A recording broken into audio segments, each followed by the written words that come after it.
রথযাত্রার দিন বিকেলবেলায় শুরু হয়ে গেছে পাঁপড় ভাজা। আর পাঁপড় ভাজা না হলে তো কখন ওর জন্যই কমপ্লিট হবে না যে আজকে রথযাত্রা।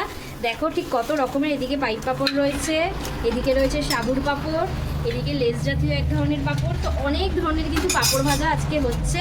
তো কত রকমের পাঁপড় ভাজা হচ্ছে একবার হয়ে যাক, তারপর তোমাদেরকে দেখাবো।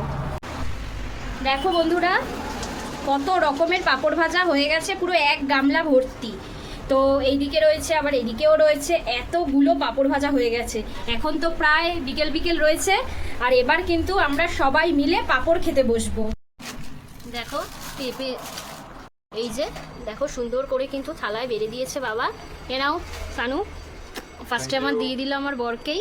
বাবা থ্যাংক ইউ বলছে। কত ধরনের পাপড় দেখো কত টাইপের পাঁপড়। এদিকে রয়েছে 1 2 3 4 5, প্রায় 6 রকমের পাঁপড় তোমাকে দিয়েছে।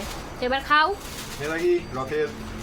শুভ রথযাত্রা আবারও সবাইকে জানাই এই পাঁপড় ভাজা হাতে নিয়েই। তো চলো ভিডিওটা আজকে এখানেই শেষ করলাম।